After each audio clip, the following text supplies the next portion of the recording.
we're going to show you real quick. So first I'll show you some cheap wire, and what you're going to notice how it's going to flame up whenever we put the flame to it. You're going to see it kind of enhance and really make the flame get really big, and then you will see how much it burns the wire and damages it. So first here,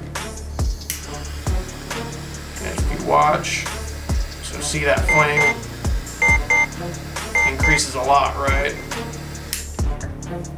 And what it's actually doing is eating way into that. I mean, it's already got wire showing there. All right, so let's do this burn again. So watch the flame. Again, you can see how much it, increases that flame. And that was a pretty quick burn, but we'll wipe it off, and you'll see it does eat into it pretty good. It might be a little hard to get on camera there. Let me do the other end. We'll do this one more time here. And it doesn't necessarily have to be a direct flame, right? It could just be heat from an engine. And same thing, right? Heat from the engine can definitely start to wear it out. So if you've had to buy a connector for the O2 sensor replacement, things like that, at least this way you know that our repair side is definitely going to be good and not give you problems in that regard.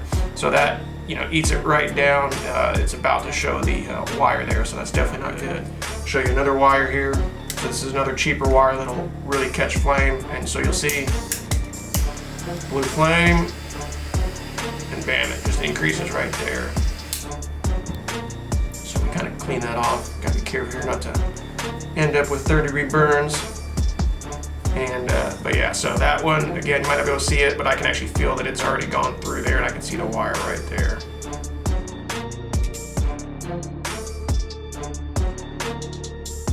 So with our good wire, what you'll see is the flame won't get any bigger, it won't increase, and once we've burnt it, you can actually kind of wipe it off, and you'll see that it really hasn't eaten into the insulation. Eventually, of course, it's going to start eating through, but you'll see a difference pretty quick. And so what you're going to see is the flame isn't going to do this big increase. So blue flame, right? Directly on, still blue flame. So it's not actually catching fire, it's just taking that heat, and it kind of transfers it around. So I'll stay on here. Obviously, this is a lot longer than what I was doing on the other wire. And we can clean this off, and what you'll see, it's a little bit smaller in diameter, but you're still good. You still got enough sheathing on there.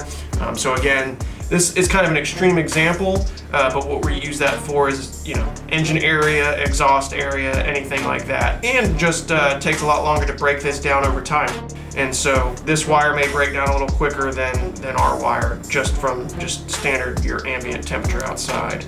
Let me show you one more time on this. Let's actually stay on it for a little while here. So I'll just stay on one spot. Let's see how long it takes to kind of burn through. All right, so that's pretty darn hot. What you see there is actually the second layer, right? So it's stopping it. So let me try to rub that off. So I still have no copper after sitting there for that long. Again, that shows you the performance of this wire, that temp rating, and that is one reason why our stuff does cost a little bit more. But again, what we want is a quality product that the technician in the shop and insurance are going to have no questions if there would be any issues down the road. But our wire and that repair should definitely last for forever there.